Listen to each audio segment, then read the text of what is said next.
So Canon did the big one. They released arguably one of their best lenses to date for the RF system. The 24 to 105 2.8 Z lens. And as you can see, this is a monster of a lens. And this is arguably probably one of the best lenses they've ever made to date.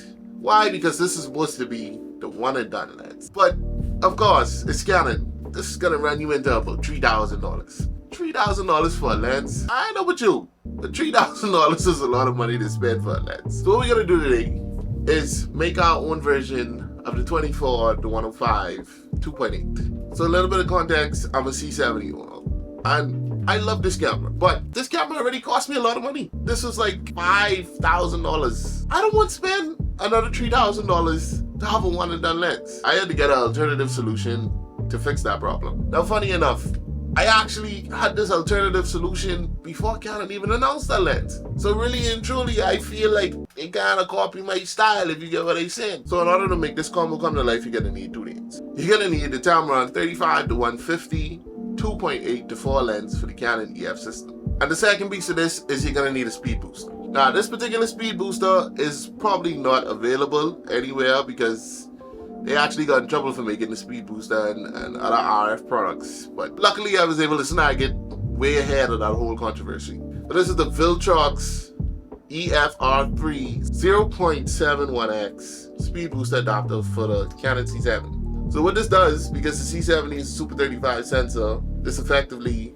turns it into a full frame camera, and I get an extra stop light. If you follow what I'm doing, you can kind of see where I go with this already. And when I pair these two together, I now have a full frame equivalent of this lens on Canon C70. And guess what focal length does that actually read out to? A 24 to 106 f2 to 2.8. Now, you know, Tamron is incredibly famous for this lens on the Sony E1 system because it does the same variable aperture where it goes from f2 to 2.8.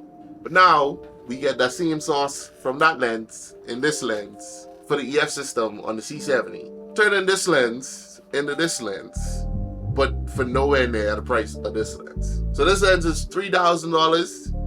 At the time of recording this video, I think you probably could pick up this lens used in a camera store or brand new for probably less than $800. You could get a speed booster. Now, Canon speed booster is a little expensive. It's like $500. So that would effectively bring up your price anywhere in like the $1,500, $1,400 range. But you could possibly go and look for one of these on eBay, and I'm sure I spent like maybe $300 on this when it came out. So if you could snag one of these, then good luck to you. Cheers to you. But you're still only spending about, with this combo together, you're probably spending $1,200 to $1,400 versus $3,000. But I don't want to just give you all, you know, my thoughts on these two things. So let's compare these two on the C70, and I recorded some footage in my backyard. I'll put the two shots side by side. I'll reveal at the end which lens is which, but you give your guess on which lens you think it is.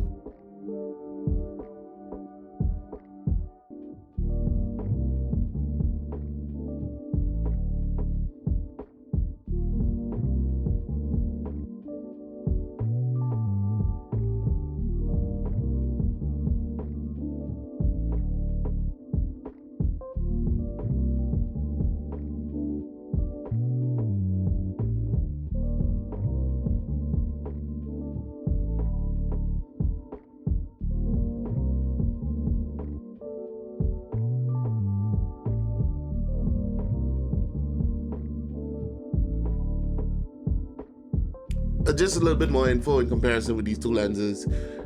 Weight wise, they feel about the same when I pair them with the C70. It's just that the 24 to 105 is a lot longer than the 35 to 150.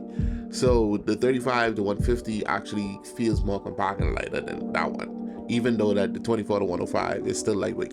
The 24 to 105 has 3 stabilizing modes. I didn't really get to test the mode, but the 35 to 150 does have stabilization within the lens. I don't know if that equates to less or more. Both lenses look good on the C70. I think I actually like the look of the 24 to 105 a little bit more than the 35 to 150, but But that's probably because the 24 to 105 2.8 is internal zoom, and the 35 to 150 actually extends out to get the full range. And you can see on the finder that this actually reads out to 24 to 106. Now, funny enough, on the 24 to 105, it actually reads the same thing. And if somebody in the comments knows what's up with that, they can let me know if that's just like a firmware thing, because it shouldn't be reading that. I just wanted to bring some awareness to y'all and how you could save a lot of money if you want this lens, but you don't have $3,000. I would, if I could get this lens, I would. But I cannot justify buying this lens because I already made this combo for half of that price. This is under $1,500. This is $3,000. But you let me know in the comments, what would you choose and why? If you want to purchase any of these, I'm going to put some links in my bio so you can go and check that out. I get a little kickback on the commission from it, so I'd appreciate it if you do. But until then, I'll see y'all in the next one.